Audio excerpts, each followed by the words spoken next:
You feeling kind of easy like Sunday morning and all relaxed? Sleepy a bit? Yeah? No? Not sleepy? You're sleeping okay in the freeze? Maybe I shouldn't have asked that. Yes. What an awesome Sunday morning this is. I mean, any days are great to be alive, but this one particularly, when we celebrate the fact that our big brother also beat death and bounced back with his fist held high. The champion of the human race had the last laugh over the grave and evil and sadness. Awesome stuff. Awesome stuff. Reminds me of that story in the days of communism, when Christian faith was horribly suppressed under the boot of authoritarian politics, as it will be again. There were people, quietly believing in Christ. They didn't know much about it, but they just had that basic hope. And the story is told of a pastor who was called to the square on Easter Sunday. And the local party official gave a talk about why resurrection is completely impossible, and science has disproven it, and humans have never, ever actually resurrected, and it's all just a fantasy. And went for an hour. The people are standing there in the cold, kind of listening to this because they had to. I hope you don't feel like that this morning. And we're not standing anyway.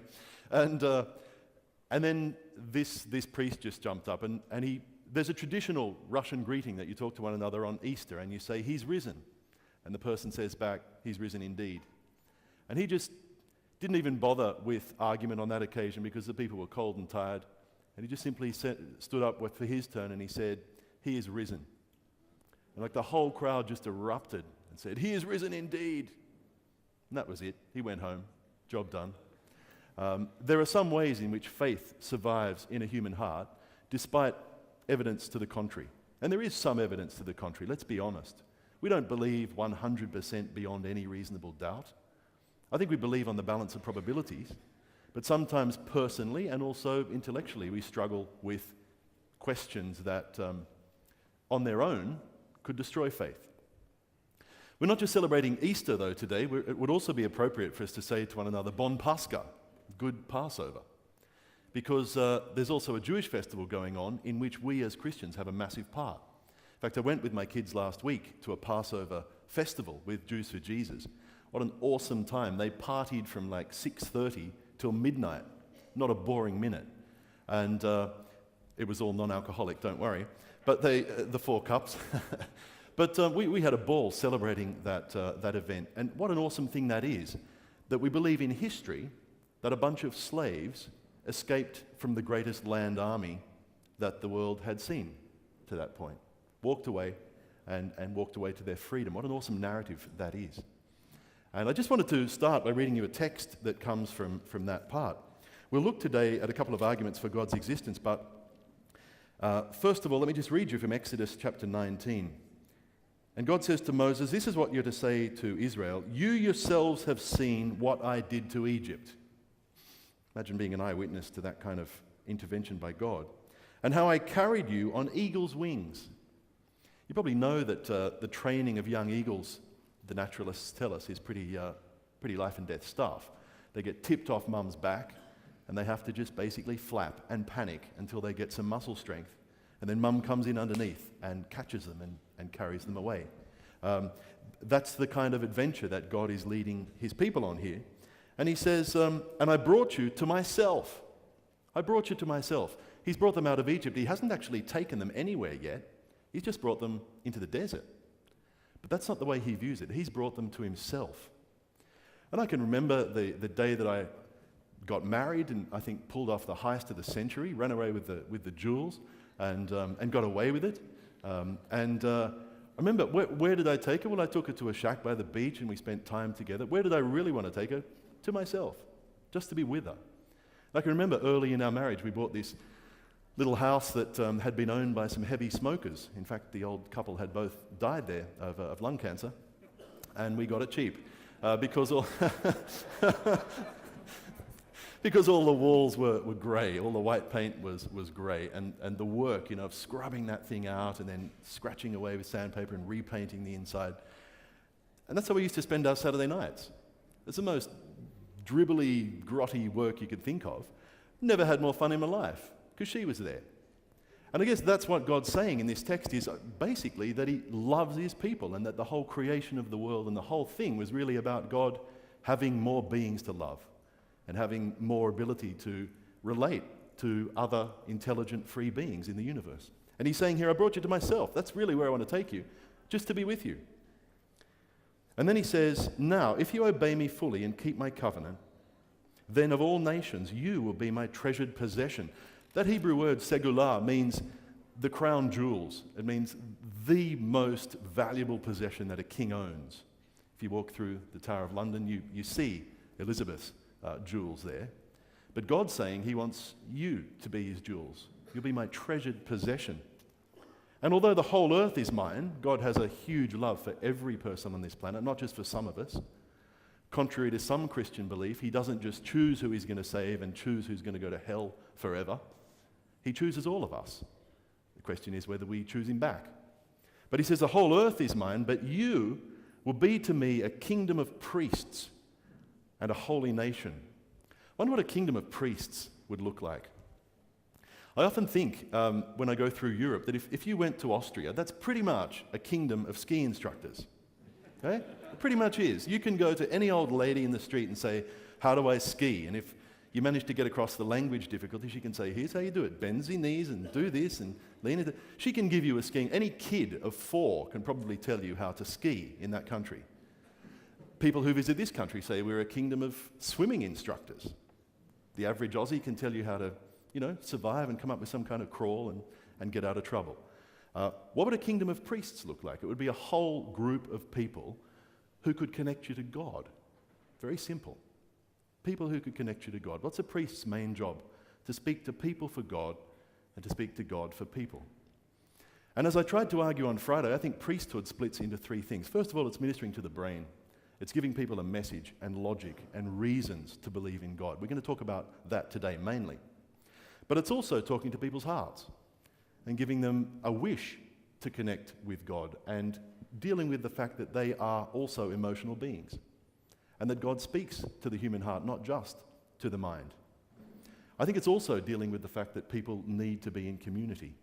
And a priest is somebody who can relate to others and who is flexible and can connect with all different kinds of people and wire them into some kind of community, because that is powerful. There are ways in which, I guess, like little whales, we're pulled along by those in front of us.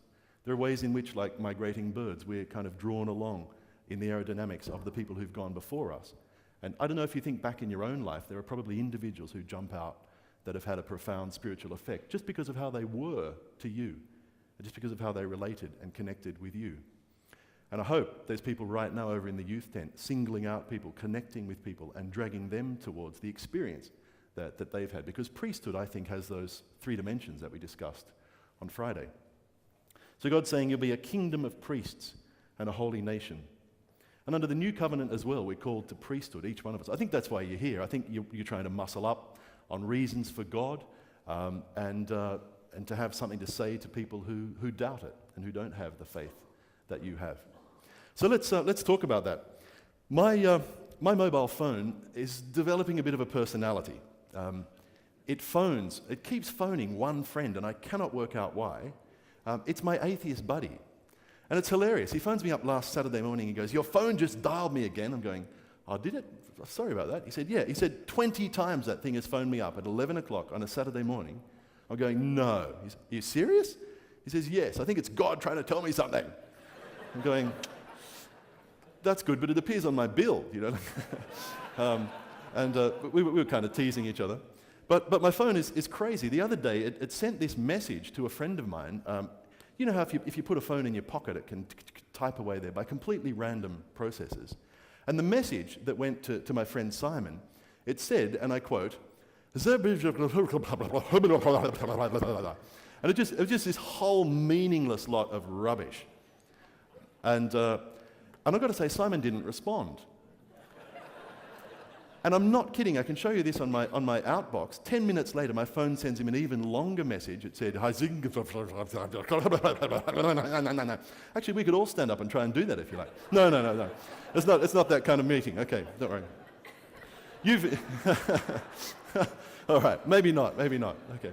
But we've read the New Testament. We know when it says tongues, it means a language. I'm only pulling your leg, okay? But what we're seeing there is totally random letters firing out at my poor old friend Simon. He saw no meaning in it. I couldn't find any words. In fact, I could find one small English word and one small three-letter French word, if you really want to fuss, in about 80 different letters, but nothing that you'd really call language.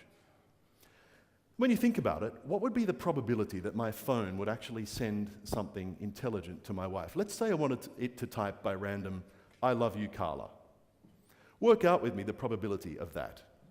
Let's say that your chances of typing the letter I are 1 in 30. Let's say there's 26 letters and a few other fiddly bits on the keyboard. 1 chance in 30 that my pocket just bumps the I. Okay, then we've got to get a space. So that's another 1 chance in 30. What are your chances then of typing I space? Is it 1 in 30 plus 1 in 30? No, it's worse than that. It's 1 in 30 times 1 in 30, which is 1 in... Very good, you've all passed. You can relax now. Okay, then what about I space L? 30 times 900, 2,700, right? 27,000. 27,000. So 1 in 27,000 for I space L. What about I space LO? It's 30 times that. So we're getting to big numbers now. By the time you get to that end of that message, you're into the millions and millions. And what I'm suggesting to you is that random typing like that, the odds are particularly low that my phone would really do something like that. Randomness actually isn't very creative at all. And it's randomness that is at the very basis of evolution. It's not me saying that. I could quote you scientists all day who say randomness is at the base, because there's nothing else. There's either mind or there's randomness. Those are the options. And if it's randomness, how creative is randomness actually? I don't think it's very creative at all. If you think of it in musical terms, let me just play around up here if this keyboard's on. When you think about it, there's actually not that much that randomness is going to produce. NASA has a program looking for intelligent life in outer space, and they have this way that they measure signals that come back from outer space. It's called the SETI program, Search for Extraterrestrial Intelligence. And what they look for is they divide the signals they hear into 3 different patterns. First of all, there's just random noise. So that could be done by, a ball banging down the keyboard or something inanimate, okay? Just noise, randomness. Or then they look for simple patterns. And again, simple patterns aren't necessarily a sign of intelligence, because that could be done by a twig being blown by the wind, or a curtain tapping, or any kind of random thing. But then they talk about patterns. And a pattern, they can hear something. You may say that's not a great sign of intelligence, but you can hear, and I'd agree with you, but you can hear some kind of pattern there. Now, even if there's mistakes in it, you can hear how that somehow hangs together, right?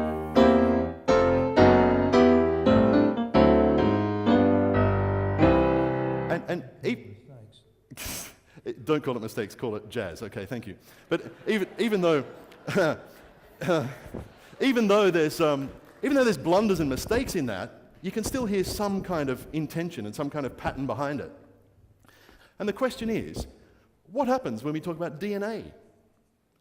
Do you know that's supposedly arisen completely by chance processes, but it's got way more pattern than that in it. In fact, let's chat about some of that. If we can fire up the steam-driven PowerPoint machine, we'll have a look at this. This has been a really kind of interesting thing lately. Here's a couple of guys. If you've seen our film, and if you haven't, by the way, it's at bigquestions.com. Check it out. There's 2 Oxford professors. One of whom, the guy on your left, is a mathematician who I'll talk to you about in a second, John Lennox, and he argues that there has to be a mind behind DNA. The guy on the right is a chemist, and Peter Atkins, he argues that it's not, that it's based completely on randomness. And we have a debate there between them for about 100 minutes on our website. You can hear the really fine detail if you're interested. But here's a quote from Peter Atkins. I read this in the 80s and I loved it. A great deal of the universe does not need any explanation. Elephants, for instance. Once molecules have learned to compete and to create other molecules in their own image, elephants, and things resembling elephants, why do I feel he's talking about me, will in due course be found roaming through the countryside. It's witty. He's a beautiful writer. You read the book, it's just this superbly written thing. But molecules have learned to compete? Huh? We've got educated molecules running around. And the key word he uses is happen chance. It all comes down to happen chance for him. But more recently, Antony Flew. Now, this guy was a hardcore atheist, son of a minister. And in his early years at Oxford, he actually made C.S. Lewis cry. He came up with a proof against the existence of God so tough that the story is that Lewis left the lecture theatre in tears, going, oh no. I don't know if that's true, but that's the goss. This guy, in his later life, though, more recently, was asked about work on DNA, and he said, the new things we're finding about DNA, does that suggest there's some kind of creative intelligence behind the world? And this is what he said. Yes, I now think it does, almost entirely because of the DNA investigations. And he's written a book, which is pretty readable, if you're looking for a good book on this topic. There is a God. How the world's most notorious atheist changed his mind. And he says this: the DNA material has shown by the almost unbelievable complexity of the arrangements which are needed to produce life that intelligence must have been involved in getting these extraordinarily diverse elements to work together. And his chapters go like this: who wrote the laws of nature? Did the universe know we were coming? How did life go live? Did something come from nothing? And he ends his book, Open to Omnipotence. Open to Omnipotence. And he actually invites a Christian bishop, a New Testament theologian, N.T. Wright, to come in and write the last chapter. The self-revelation of God in history, a dialogue on Jesus with N.T. Wright. How Easter is that? Here's another one. This is the former head of the Human Genome Project. Now, it does not get much heavier in science than that. Head of the Human Genome Project. That's ultra-heavyweight stuff. Now, he's a theistic evolutionist. Okay, I differ with him on some details of the mechanism, but look at his book title, The Language of God. A scientist presents evidence for belief. And he's now, I believe, in an even more prestigious position in the US. He's National Institutes of Health Director, and he's still out there publishing books on belief and on Christian belief and so forth. Awesome guy. John Lennox, that's a guy I spoke about before. If you don't mind a bit of a solid read, I had to read that book twice to get it. But it's a ripping read for somebody who is interested in science, and it looks at evidence for God. Quite solid stuff. Speaking of writing and my mobile phone, I was interested to read that a mathematician had come up with a journal article called "Could Monkeys Type the 23rd Psalm?" And he worked out the probability of that happening. These old jokes about, and they're as old as the Darwin-Huxley debates, actually, old things, about monkeys typing on computers or typewriters or what have you. This is the time it would take to type the letter the Lord is my shepherd, etc. The would take you only 34 hours and a bit. Great! Except when you read on, because it's geometric progression, and to type 603 Hebrew letters, that's not much. 603 letters, plus spaces and verse numbers, would take 10 to the 1,017 years. That's quite a lot. That's that. And the problem with that is that physicists, the longest estimate for the age of the universe is 1 million years, which looks puny up against that number, doesn't it? Absolutely puny. They also talk about the infinite monkey theorem. This is a bit of fun. Your chances of typing the first letter, they went with 1 in 26, we went with 1 in 30, whatever. Chances of the second letter are 1 in 676. You can see the logic there. The first 26 letters, though, are 2 times 10 to the 28. That's getting big now. 130,000 letters for a Shakespeare play is 3.4 times 10 to the right? It's getting really big numbers now. So your chance of Hamlet if the observable universe is filled with monkeys typing for all known time now, and that's just ridiculous to start with because where would you get the bananas? But, I mean, really, there's no space, okay? The observable universe, 15 billion light years, full of monkeys. Sounds like the junior summer school tent, doesn't it really? Or my lounge room. Is 1 in 10 to the 183,000 something. There's a website called Monkeys Online. You can understand why I'd be interested in that. Which has, they did an experiment they started in 2003. And they said, right, we'll let monkeys, these virtual monkeys that we've got in our website, type 1 key per second. We'll start with 100 monkeys and we'll double that every 5 days. And they even thought of unlimited bananas. And the result was they were really excited because they found that as this random garbage spewed out from these virtual monkeys typing all these letters, they found that there were 24 letters from Henry IV. Woohoo! And it took 10 to the 40 monkey years to do that. Slight problem, the age of the universe is 10 to the 11. You can see the issue here. And we're not going to get much Shakespeare out of this random process. And here's the other problem. If these monkeys do type 24 letters of Shakespeare, they're not going to recognize it. They're not going to go, forsooth, 'tis Shakespeare. They're just going to keep on typing.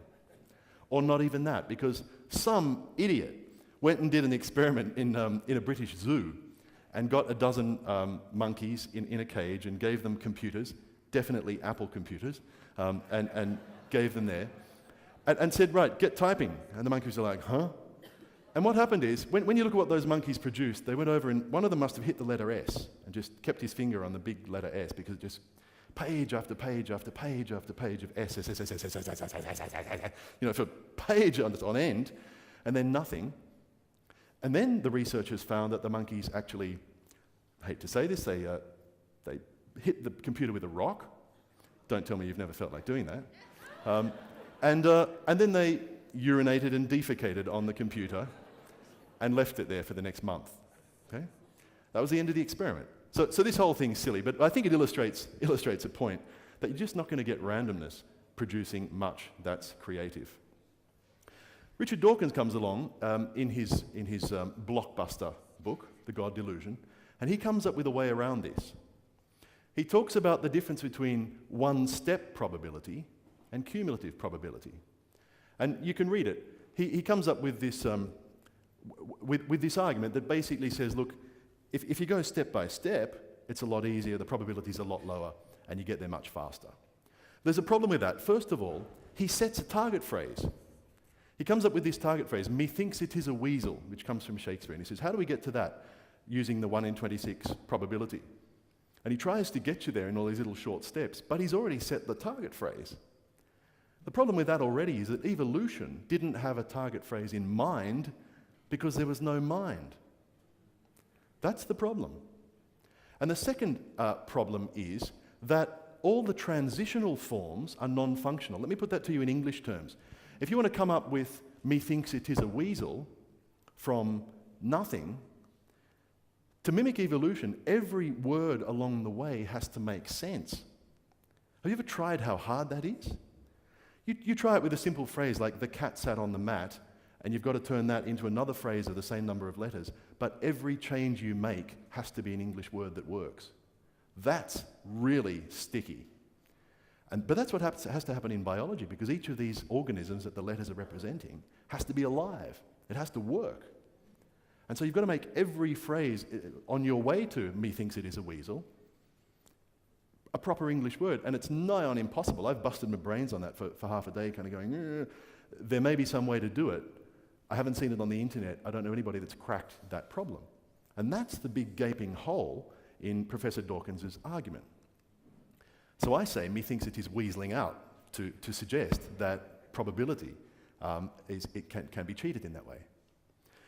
And a couple of thermodynamicists, because this is what we're talking about, this is thermodynamics, this is the second law. You know, things get messier and worse. They don't get better by randomness. A couple of thermodynamicists who wrote a textbook on it said this: the probability of Hamlet is therefore 0 in any operational sense of an event. Hamlet, as I said, has about 130,000 letters. How many letters does DNA have? DNA has 4 million chemical spelling letters if you're an E. coli bacteria. But if you're a human being, it has 3.5 billion. What do you think are the chances of that arising by chance? I just think that when the apostle writes 2,000 years ago, in the beginning was the Word, he's talking about something logical. Just need to move your mic a little. Move my mic? It's popping. It is doing something with it. Thank you. A bit less snap crackle on top. Whoa, Thanks, Russell. Cheers. Is that better? Then, in the beginning was the Word. I think the apostle has nailed it. What he's saying is, in the beginning was the Logos. That Greek word means logic. It means words. It means intelligence expressed in words. And to some schools of Greek philosophy, it means this rational principle behind the universe. The Stoics thought that the universe was created by some kind of logical being up there, or logical, embodied logic, or not embodied, but this logical force. Let's put it that way. And then John goes, in the beginning was the Word. He's agreeing with them. He's saying, yep, in the beginning, at the Genesis, there was this mind there that just went, I'm going to think about what happens here. And I think more and more we're seeing that words are involved at the very core of human life and of all biological life. In the beginning was the Word. I think more and more that statement looks good. Read John Lennox's book on that. He has this whole chapter where he describes how that's just a brilliant scientific statement. But what I want to look at this morning is to change gears and look at the moral argument for God's existence. The moral argument for God's existence. Let's just think about morality for a second here. Here's an Australian example of Charles, and not many people know about this one that I've talked to. Charles Darwin sails down to this part of the world in the Beagle, in his voyage. And he talks about the fact that in 1840, Tasmania basically wiped out all of its Aboriginal population, formed a line across the state with guns, marched north, and blew away anyone they found. It was actually such a mess the first time because all the shooters were so drunk that it failed and they had to do it again. But if you read your Tasmanian history, and I'm proud to say my wife comes from there, some of my own ancestors first landed there. I'm not on a, I love that little island state, but if you look at the history, what it's saying is, in 1840, pretty much the entire native population of Tasmania was killed by genocide. It's one of the embarrassing tragedies of Australian history. Charles Darwin comes by a few years later, and he says, this most cruel step seems to have been quite unavoidable. Now the colony enjoys the great advantage of being free from a native population. And he says, the natives were involved in a whole lot of crime.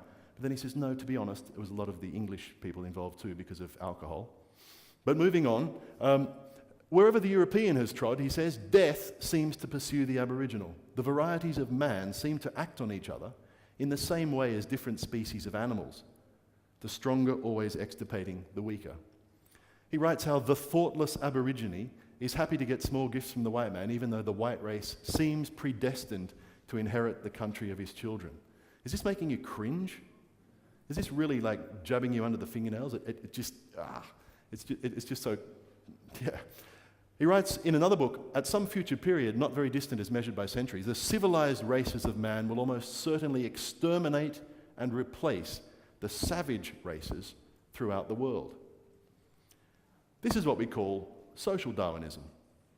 And somebody else didn't make it up. It came from Darwin himself. We were so impressed, we named a territory capital after him. Oops. This is not exactly love your neighbour kind of stuff. What he's saying is, if we're just animals, and we are, just monkeys with a bigger frontal lobe, then we should act in that same way.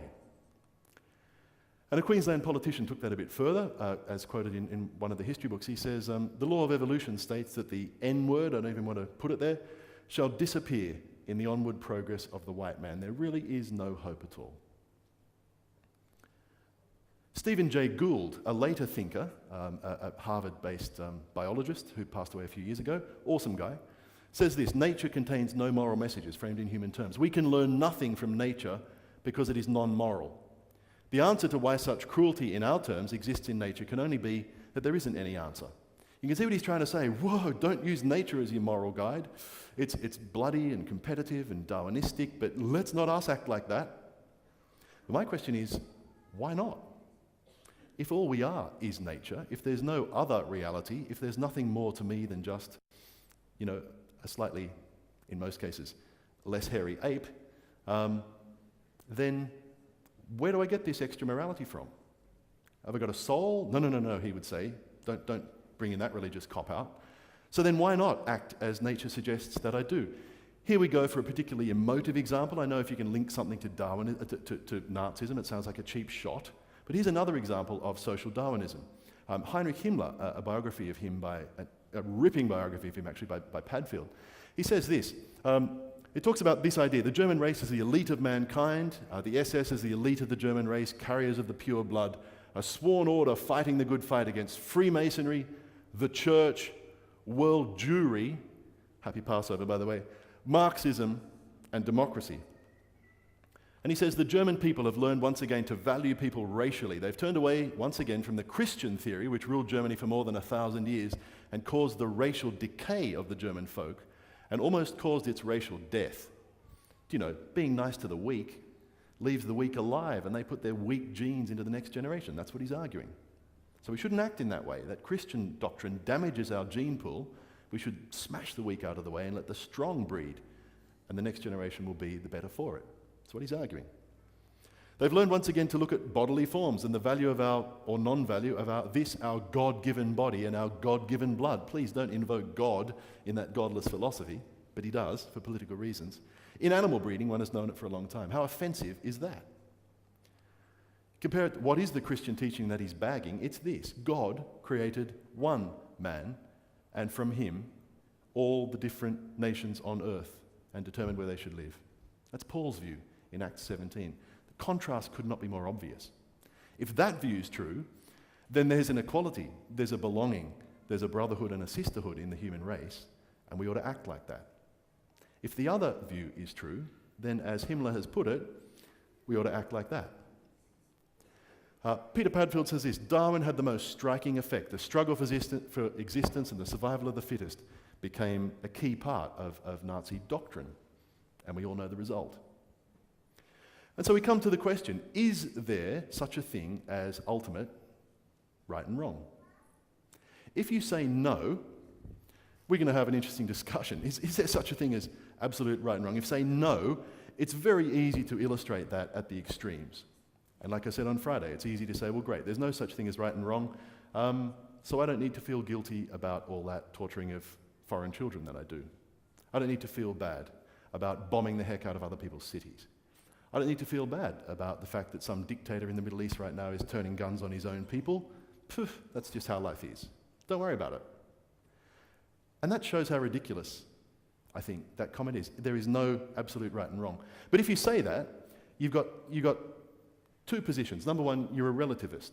Okay? If you say there is no absolute right and wrong, let's ignore the fact that you're making a moral statement even by saying that. There is no right and wrong is a statement about right and wrong. But that sounds like a kind of a silly game. Point A, you're a relativist. A relativist says, well, whatever you think is true for you. Whatever I think is true for me. Postmodernism is often an example of this. You've got your truth. You walk around with your view of reality, and so do I, and so I act in accordance with that. And people try to back that up. They say, well, look at the cultures on earth. I mean, if you go to India, it's terribly offensive to eat cow. Whereas here, it's not.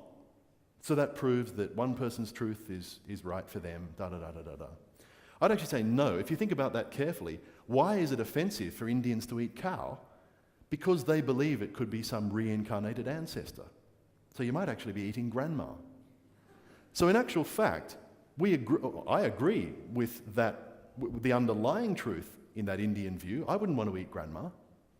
I disagree with them that eating a cow could be eating grandma. But I agree with their basic morality.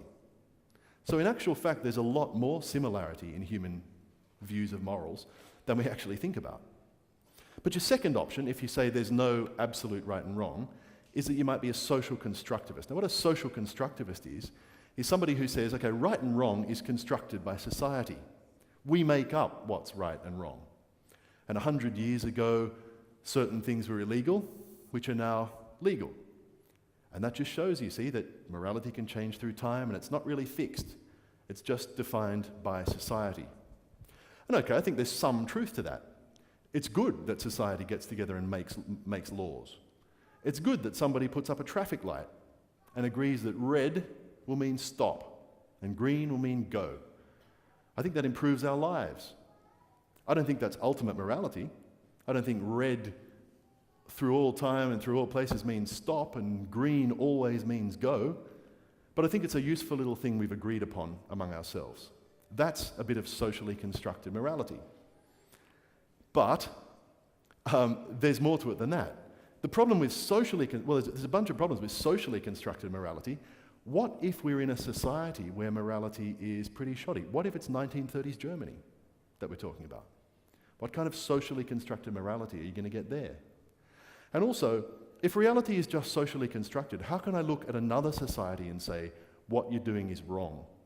You training the guns on your own people while they're peacefully protesting for democracy is wrong. They'll just go, no, it's not. It's not wrong here. It's not wrong in our society. And there's nothing you can say. Martin Luther King cannot jump up and say it's wrong that there's this divided society, that there's entrenched racism in our social institutions, because America can just reply, no, it's not. That's our culture. Who are you to argue with our culture? You see the problem. This doesn't get enough traction. It doesn't have enough bite to really make moral change or to challenge someone to grow morally. You can't talk about moral growth because there's no such thing. You're just changing your view. You're not getting better. There is no better. And there's an inconsistency here. My atheist mate is all the time telling me, you Christians, you're forcing your morality onto people. There's no such thing as morality. There's no such thing as ultimate right and wrong. And I say, except for what you just told me, which is a statement of right and wrong, but I'll ignore that. And then 10 minutes later, he says to me, it's wrong what America's done, bombing this poor little nation, da-da-da. And I go, hang on. I said, why is it wrong? There's no wrong. There's a massive contradiction going on here. I think this one's pretty easy to shoot down. There is such a thing as moral right and wrong. We might disagree on some of the details. And let me get this straight. I would be the first to admit that I don't always see right and wrong. I don't always see it. I admit to some kind of moral, blindness or at least bad eyesight on some things. I'm not putting myself up as a moral authority in saying this. I just think there is such a thing as right and wrong, even if I don't always see it myself. I think you have to be careful in having this discussion with people that you don't put yourself up as the great source of all morality, because I'm not. But I do think there is such a thing as reality. It's not just what we've made up. The other problem with socially constructed morality is this. It works. It helps a society go along. Okay, think of this camp meeting. I'll make you a deal. I won't steal your stuff in your tent if you don't steal my stuff. And the camp will work much more smoothly. Great, that's a good thing. But if I'm really smart, what I'll do is I'll go and steal your stuff surreptitiously, and you won't know about it, or you won't know it was me, and then you won't blame me, and that way I actually really win, because I still have your respect and your trust, and you don't steal my stuff, but I've got your stuff. You can see the problem. The problem with socially constructed morality is, if I can get away with cheating it, I'll cheat it. Why wouldn't I? What motive could I possibly have to make me want to love you in this situation? You're just something useful to me. You're just someone that, we're useful to one another, but if I can rip you off, I would. And don't some of our own lawmakers and some of our own leaders act in that very fashion? So socially constructed morality, for one, the main problem is it just doesn't have the power to motivate this selfish human heart to be altruistic. It doesn't have the grunt. And so you might say, well, okay, yes, there is such a thing as ultimate right and wrong. Plenty of people will say that who don't believe in a God. There are a number of atheists who will say, yes, there is a thing called right and wrong. It may not be ultimate, but we can get at it by science. And so, for example, they'll say, well, if you look at the way a baboon troop behaves, they all treat each other pretty kindly so that they survive. And it helps their survival that they treat each other well. Good. But again, if the baboon troop, if I can steal your bananas and not have you know about it and steal mine, then my genes are advantaged. And that's really what I'm on about. Or other people will look and say, well, you can say that some things are categorically wrong based on science. You can say, for example, smoking is wrong and it's damaging based on what we can see in science. And that's true. But again, was that just like a donkey walking past, or I don't know. Maybe it was a statement about what I'm saying. I've no idea. Back at you then. I think this is partly true, but it doesn't really go far enough. And when Richard Dawkins tries to explain altruism, see, here's the problem.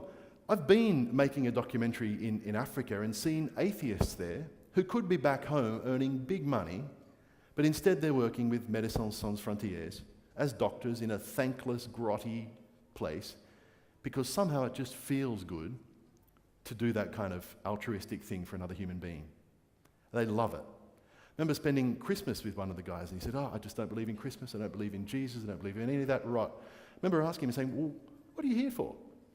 He said, you know what, I don't know. It just feels great. And that's his philosophy. He didn't get that from science. He somehow just got that from having a human heart. If you ask me, he's made in the image of God. He knows that altruism is awesome. But you can't get altruism from science. Science says it's all about me and my genes, not about your genes and you. I don't care about that. And so I just don't think the science thing goes far enough. There is really only one thing across, when you look at history, that has given people another reason, to believe in ultimate morality, and that's God. Again, I'll admit, plenty of different cultures have plenty of different views of God. But if you look at just about every legal system in history, up until now, they've been based on some idea of a higher power. Some idea of, I actually do have to love you because we have the same dad. I actually do have to care about you because I'm accountable to some divine judge and lawmaker. And I think that's the best source of human morality. Let me admit a few things. And if you're making this argument to an atheist, I think you need to be pretty jolly humble about the fact that, number one, you don't always see morality. Just because you claim to know that God doesn't make you the source of all morality. Second, I think we need to be pretty humble about the fact that people who have believed in God have acted in atrocious ways in the past. Look at the medieval church. My word. Look at churches in the Nazi era. Look at the way that. Look at our own history in terms of looking after Indigenous people. Some churches have got a stunning track record. Others, Look at the clergy sexual abuse scandal. There's so many ways in which formerly religious people have acted horrendously and gotten God a bad name. I think sometimes too, when you're talking about this with an atheist, you can sound pretty arrogant, as if you who believe in God have got all the morality and they who don't aren't moral people. Let me just emphasize that I think there are so many moral atheists who live lives that make me feel pretty bad, to be honest with you. Generous, altruistic, moral, honest people who do it just because it feels right to their image of God that's still in them, in my view, but who don't credit God for that at all. And we've got to be honest about that. We can't claim as Christians to have the monopoly on morality. That would be arrogant and wrong. So when I'm saying God is the only source of morality, I'm not saying only people who believe in God can be moral. I think there's plenty of moral atheists out there doing the rounds. But what the moral argument does say, put very simply, is this. There is an absolute right and wrong. Number one. Number two, there's no basis for absolute right and wrong other than God. And so number three, therefore God exists. Does that make sense? That's the moral argument. I don't hear that used much by Christians, by Adventists. I think it's one that actually has a bit of grunt. Because most moral atheists will agree with number one when you've discussed it with them a bit. And then, when you look at number two, they'll kind of go, okay, yeah, not science, it's not society. You can't really get your morals ultimately from other places. It does boil down to God. being the ultimate source. And if you put those two together, therefore it's likely that there is a lawmaker. Can I just ask you to do something for me? Would you mind just standing up for a second? You've had a bit of a long sit. Can I get you to face that wall over there? Can I ask you to put your hands up on the shoulders of the person in front of you and give them a gentle massage? I think you need it. And say, relax, we're nearly done.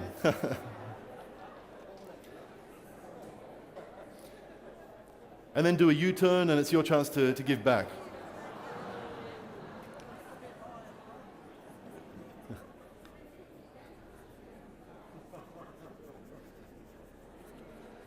All right, thank you. Have a seat.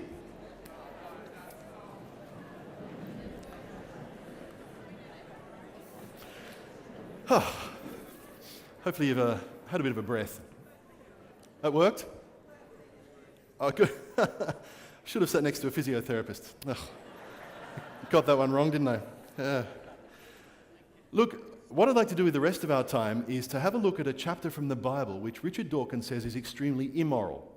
And it links to the moral argument. What he's saying is the Bible itself is not a good source of morality. It's got some horrible stories in it and some hideous laws. And I want to look at this morning the most hideous story that I know of from Scripture, and then we'll ask ourselves, is that moral or is that immoral?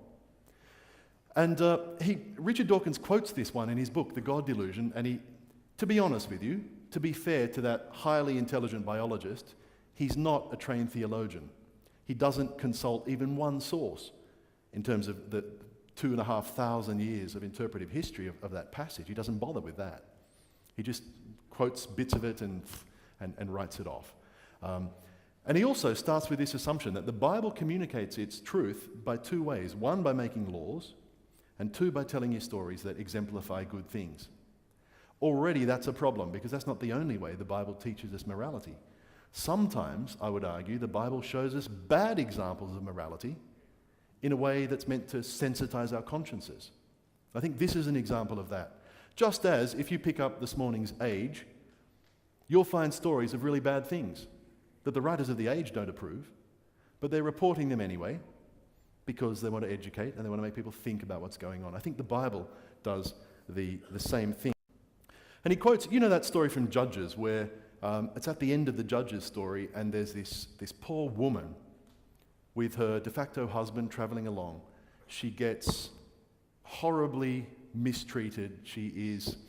There's no nice way to say that, she is gang raped by a whole village of men, left for dead all night, carried home, her body is chopped up and sent all around the countryside in 12 different pieces. Then there's this hideous civil war, and that's the story. I can understand Dawkins finding that a little bit tough. It's a tough story, and a lot of theologians mangle it as well. It's like, oh, the Bible doesn't care about women, or the Bible doesn't care about, this particular woman, it's a sexist culture, who cares? I don't think that's what the story is saying at all, and I'd like to just take a bit of time to look at it with you. You've got the basic plot, and who's read this recently, by the way? Who's read this story? About 10 of you, okay. Who's heard it preached recently? About 1 of you, okay. Okay, good. So it's a tough one. I think that's what that proves. It's a tough story, and we struggle to see how it could be Christian scripture at times. But let's pick it up in Judges chapter 19. If you have a Bible, there's a young Levite. In other words, he's from a tribe of priests and temple workers, and therefore you'd expect that he might be a good person or have some kind of morality in him. And he has a common law wife, a concubine, if you like the old word, a de facto. They have a row, she leaves him, she goes home to her parents, and after a while he misses her. And he thinks, I'll go and speak to her heart, I'll go and try and win her back. And so he goes and eats some humble pie and apologizes, I imagine, and then the dad welcomes him into the house. The father-in-law says, come in, and she welcomes him in, and great, and it's all good. And the dad is extremely hospitable to the young Levite. Stay, eat some more, drink some more. Still got more in the fridge. Stay, it's great to see you. Enjoy yourself, you're welcome. And there's this kindness that is shown by the father-in-law to the young Levite. And that all goes well, and eventually they decide they need to go, they need to get away from there. And so they do, and they travel. Eventually, they leave a bit late because the dad's like, no, stay for another meal. Oh, we've got to go. We've already put on 5 kilos. We've got to head home, come on. So they tear themselves away, and they're traveling through their own country. And the guy's got a couple of pack animals with them and a servant, and the servant says, why don't we go into one of these Canaanite cities? This is at a time when Israel is mainly Israelite, but with some patches of Canaanites, some patches of enemy people left in there.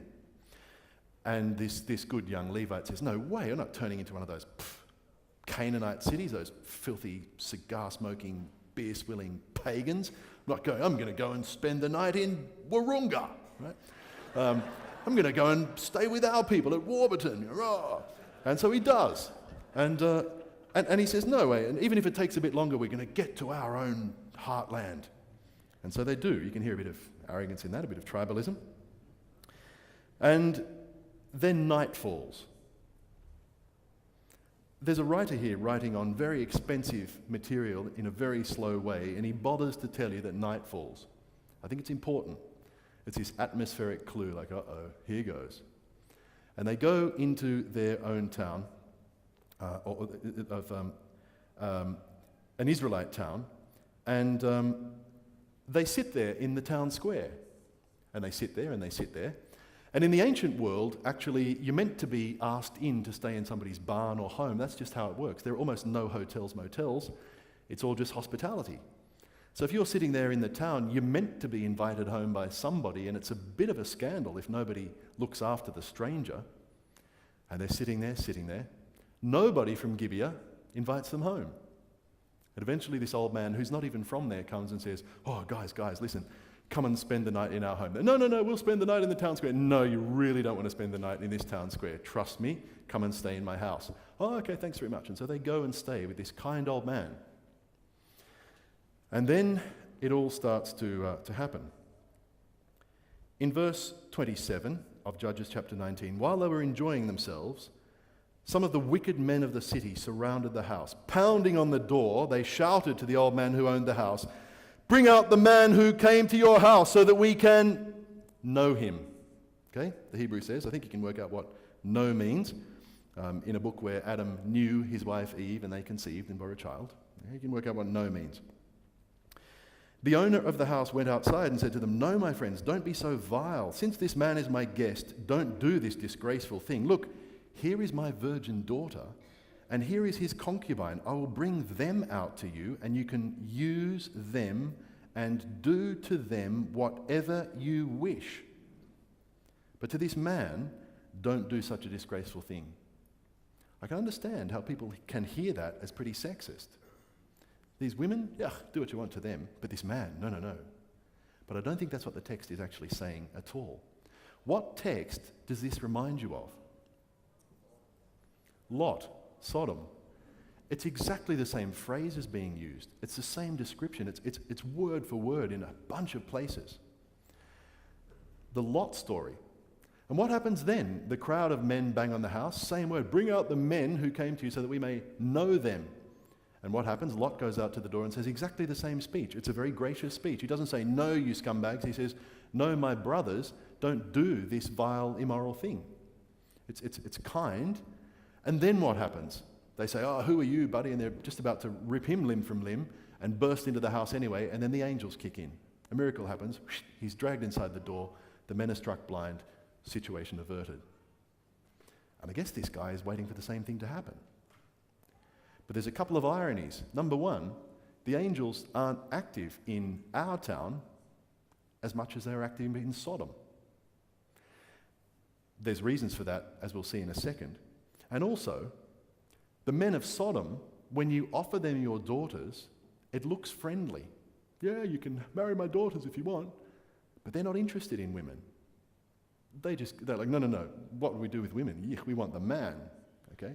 And so they're ready to, they're not interested. But the irony is that in our town of Gibeah, an Israelite town, these guys are even worse. And they say, oh, fine, yeah, woman will do. Okay, send her out.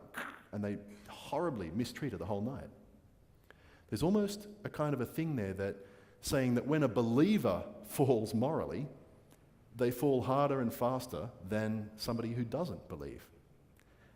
We've kind of got to take that as a community of faith, that what God's saying is, and I guess you can see it. You know, you go to a party, who drinks hardest? It's the ex-Adventist, right?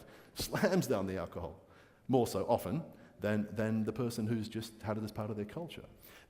You see this being said here, that this town is rougher than Sodom. Jesus will come along later and say to some of the towns in Israel, woe to you, if the mighty works that have been done in you had been done in Sodom, they would have repented. Otherwise, you guys are even harder hearted than Sodom. It's a tough passage to read. But then, the men wouldn't listen, it says. So the man took his concubine and sent her outside to them, and they raped her and abused her throughout the night. That is one of the saddest verses in the scripture. And please don't think that the writer just trots across it and goes, oh yeah, that's what happens to girls. That's perfectly normal. It's a scandal. It's a tragedy. And the writer is going to milk that for all the moral outrage that he can create. This is a hideous way to treat a human being, one of ours.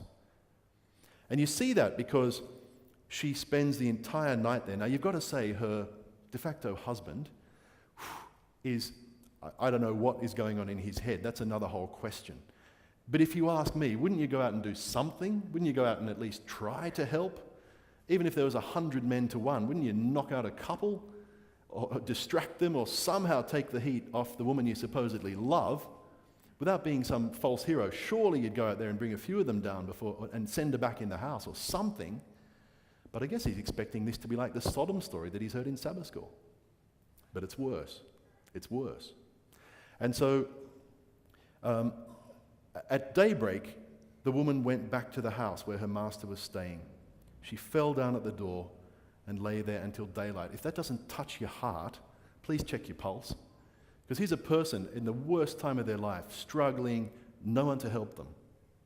And eventually at dawn, the cowardly pack of dogs run home because daylight is too bright for their deeds. And she's left there in a heap, like a disused thing. And she struggles to her feet with all sorts of injuries that we don't even want to contemplate probably. Staggers and struggles back to the house, gets to the front door. At least the husband could be listening and waiting, but he's not. And she lies there until daybreak. And at daybreak, he gets up to run away, to go. And verse 27, he sees her there. And the writer adds this touch that just breaks my heart. It says, she was fallen on the doorway of the house with her hands on the threshold. Can you picture that? It's fine feminine hand reaching out for help, making it as far as the door, and that's it. You just go, oh, that just, words fail me. And he says to her, get up, let's go. That's sensitive. But there was no answer. And then the man put her on his donkey and set out for home. I guess there's some bit of kindness in that. Maybe she's still alive, I don't know. But he packs her on the back of the donkey and takes her home and gets her out of there. Hopefully she comes back to life, but she never does. And here's where it gets really grisly, and we have to understand the culture or we'll misread what's going on in this story. We'll misunderstand it. At this point, he takes her home, she's dead, and he thinks, how do I show my outrage about this? Today it's easy. You call Channel 7 and you go on the news. Back then, there's no such thing. And so he does this hideous to us act. He dismembers her body with a knife, and he sends it to the 12 state capitals around with a message that it be opened on market day when everyone's there to buy their veggies and sell whatever, and there's this lower leg of a woman, my word. It's got this visceral impact. And he says, let's get together. This is a scandal. We've got to sort this out. We can't let this happen in Israel. This is the worst thing that's ever happened. And everyone who saw it didn't say, oh, so what? That's what happens to women. They're just playthings. No way. They said this, such a thing has never been seen or done, not since the day the Israelites came out of Egypt. Think about it. Consider it. Tell us what to do. And the entire nation gets together. Every man, it says it about 6 times in the text, every man gets together because men did care about women in those days. I don't care what some views of history say. All get together and sort out this huge moral issue. And so they do. And they muck it up. because they say, well, let's go and fight the men of that city. Let's put them to death. And the tribe say, no, we're not going to hand those men over to you. So the other 11 tribes say, well, if you don't, there'll be civil war, and we'll fight until we get them. And the men of Benjamin say, well, bring it on. Bring it on. We've got the best archers and slingers and swordsmen in the whole country. You'll lose. And there's this hideous civil war. And it's ironic, in the book of Judges up until now, we've been fighting off enemies, fighting off enemies, fighting off enemies. Now we're fighting each other. God forbid, we need to learn a lesson from that as a church. We're fighting each other, and there's this hideous body count, terrible cost in loss of life. But after that, eventually, the tribe of Benjamin is pretty much wiped out, pretty much down to tiny numbers. And at the end of that process, everyone stops and goes, whoa, hang on a second, we just overdid that big time. We've just about wiped out Benjamin. Everybody knows there has to be 12 tribes, not 11, so we have to somehow bring Benjamin back to full strength again. How do we do that? Well, they're going to need women. They're going to need to have a bit of a baby boom in Benjamin, so we're going to have to give our daughters to the Benjamites. But we vowed we'd never do that. Okay, we need a loophole. Okay, here it is. We won't give our daughters to the Benjamites because we promised we wouldn't, but we'll tell them where our daughters are having a cultural and religious dance at Shiloh for a couple of days, and we'll pull back and we'll say, Benjamites, grab whoever you like. And so that's how it happens. What a mess. And so the Benjamites start a whole lot of forced marriages. And so one rape, you could argue, turns into a whole bunch of pretty much marital forced, I don't even like to contemplate it. It's a mess. It's a moral mess. And you're reading that and going, what were these fathers thinking? Do you imagine that? You get grabbed off a dance floor and taken off with no choice in the matter, and that's it. And the book ends. And you go, what a mess. And the writer simply says this: in those days, Israel had no king. Everyone did what was right in their own eyes. Talk about a succinct, tight piece of writing. It's just this brilliant summary of the problem. And if you, the first thing about interpreting a biblical text, you've got to read it in its historical context. Okay? What's the historical context there? Well, they're worshipping these other gods.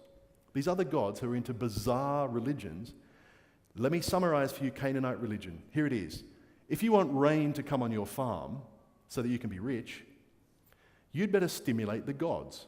And rain, hey, this is the adult tent, I can tell you what the Bible actually says. Rain, they believed, is Baal's sperm. Okay, so you've got to excite Baal by what you do in the temple, and then there'll rain come on your land. I know, makes you want to go and buy a good umbrella, doesn't it? But that's what they believed. That's what they believed. You read it, Canaanite religion, there's a whole bunch of documentary evidence from it. Poems talking about the gods getting at it up there, Baal and his girlfriend, Baal the storm god.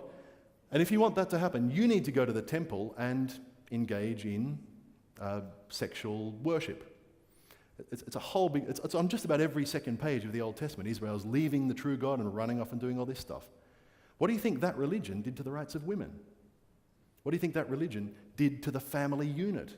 The prophet Amos describes a dad and a son going off to the temple together and getting drunk and getting involved in this kind of sexualized worship and then lying on some jacket that they stole from a poor person and being warm together. And that's family life in Israel. Fantastic.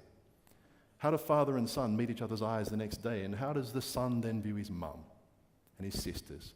And what does that do to a human psyche? What does that do to the rights of women? And this is what's going on around Israel, and God's saying, no, I'm not like that. I'm a God of faithfulness. I'm a God of faithfulness. One God, one wife, one true religion, one right way of acting. And Israel's going, yeah, and ditching the covenant and running off and prostituting themselves literally to other gods. Second thing, when you read the book of Judges, when you read a horrible story like that, you need to read it in its context of the book. What's happening in Judges? Well, if you read the story of Deborah, there's a time when a woman is the national leader and a prophet and an amazing mother in Israel she is. That's a stunning story. But by the end of the book of Judges, they've worshipped these pagan gods for so long and dragged their morality down that this is what happens to a woman. I think a powerful point. What God's saying is, When you're faithful to me, there's equality. I'll send you a female prophet. I'll send you occasionally a female leader of the nation. Because he's a God of human rights, of equality, of morality. But if you drift away from me, it will affect the way that you live. And look at this chapter as the classic example. This is a very immoral tale. It's a tragic tale. But its punchline is not women don't matter. Its punchline really is, if you read it in context, women matter so much to God that he hates it when this happens. This is not his will. And you read the end of the book and the writer goes, in those days there was no king in Israel. And you go, so this is what happens when we don't have a king. This is what happens when we don't have a lawmaker and a judge and someone to uphold the law. And you read that book hungry for the king to turn up. You read it going, if this is what happens without a king, man, we need a king. We need Messiah to turn up. I think that message is still true. The worse the world gets, the more we need the king to come back with his perfect law of liberty. And not just with a perfect law, because our king is better than that. He's even got a place in his kingdom for law breakers, for law smashers, for people who've acted in rotten ways in the past and who are morally awakened and realize it and come to him for grace. That's an even better story.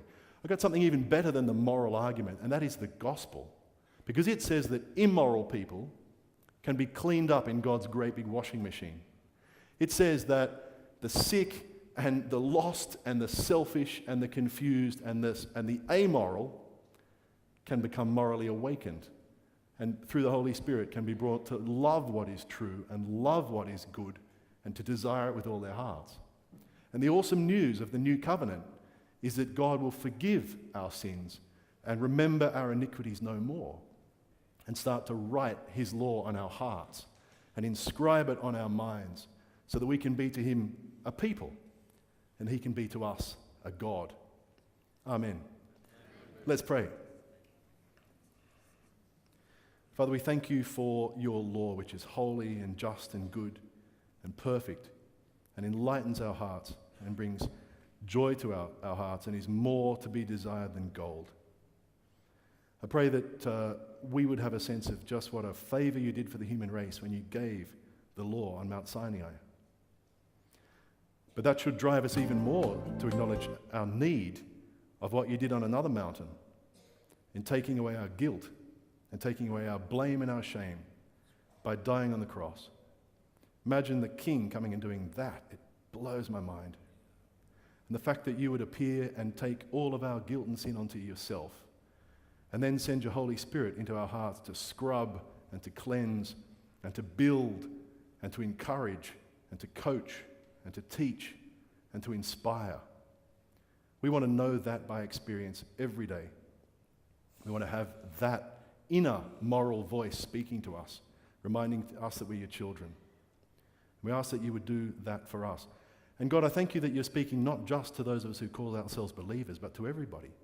That you're calling each person through our conscience to a better way to live. And you're putting in us a hunger for good. And you're fighting against our natural impulses. And you're waging that war over every human mind in this building. Every person we'll meet in the next week. Everyone we know. You want them on your front lawn of your house forever. You want them with you. You want to bring them to yourselves. And I pray that we'll do that by demonstrating to them what a Christian life looks like, by demonstrating to them reasons to have the hope that is in us, and also by showing them the beauty of what you're calling us to and for your great love for all of us. Thank you that in your presence is fullness of joy, and that at your right hand is pleasure forevermore. I pray that we would be in tune with you and that we would make a difference in the world through being a kingdom of priests and a holy nation. In Christ's name, amen. Thanks, guys. Have a great day, and thanks for your company.